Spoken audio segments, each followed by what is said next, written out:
Hey everyone, it's technology expert Burton Kelso here with another tech tip to help you get the most out of the technology in your life. Today we're going to talk about the Windows Recycle Bin. It's that mysterious place where files go to die, but did you know that you can retrieve files out of the recycle bin? A lot of people have a lot of misconceptions about the recycle bin, and today we're going to clear all those up. We're going to switch screens like we always do, take a look at the Windows recycle bin, and see how you can get the most from it. Give me a second here while we switch screens, and we are off. All right, so Windows recycle bin normally on most Windows computers is on the lower left hand, or excuse me, right hand corner down here.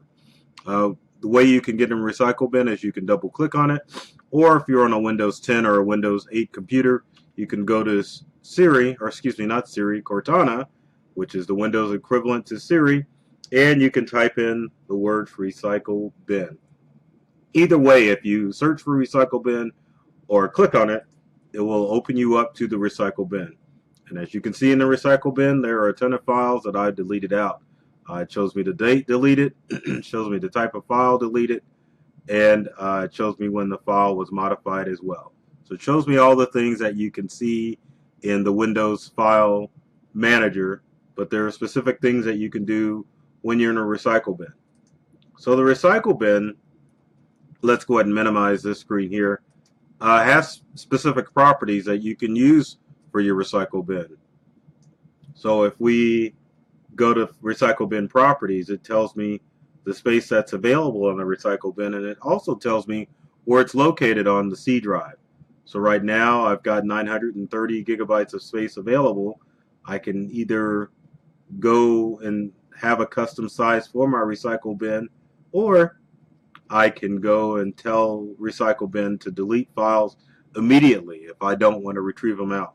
Now the Windows default is the custom size, um, but you can modify that as well. So keep in mind that if you do recycle something, it'll automatically go in the recycle bin unless you change it to tell it to delete permanently.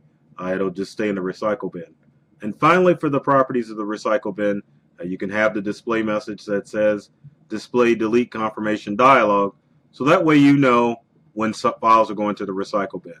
Now if we open back up the recycle bin, there are several options you can do.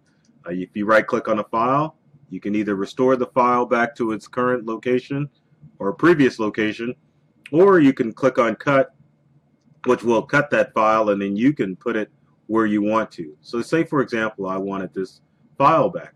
If I wanted to restore it, it restores it back to its original location. If I want to click on cut, I'll click on cut, and then I can minimize, and then I can paste, and then it puts the file exactly where I want it from the recycle bin.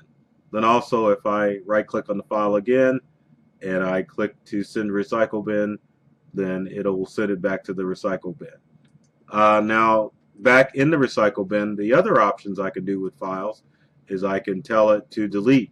Now if I delete this file, it will delete it permanently off of the computer. Now I know a lot of you out there are thinking, well, if I delete something from my computer, it's not permanently gone, correct?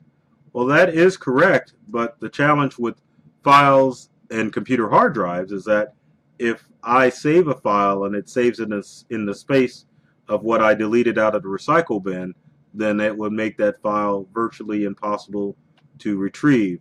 But just for your own personal computer usage, if you delete that file out of the recycle bin, then it is almost impossible to retrieve that file.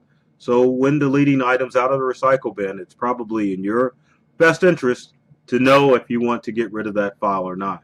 But if you're, say, on the Windows desktop and you just drag a file to the recycle bin like I'm doing now, then it will take that file, it'll throw it in the recycle bin, and then I can either delete it out permanently or I can retrieve it back from the dead in the recycle bin. So just some things to keep in mind when working with the recycle bin on your computer, just so you can get more out of your computer, and knowing that if you delete a file that it goes to the recycle bin and then you can force it to delete out of the recycle bin when you're done with it.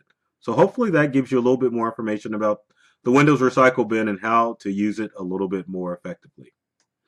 As always, if you've got comments or questions, leave them in the comments section below. Would love to hear from you to find out what tech tips that you would like to see in future videos. Speaking of videos, you can subscribe to our YouTube channel at either Integral or Burton Kelso. There's a ton of video tips there to help you get more from the technology that you use. And also be sure to check us out on social media. We're all over the place sharing tips to help you enjoy that technology that you use. Folks, as always, take care of yourself and do many things to make you smile. And thanks for watching.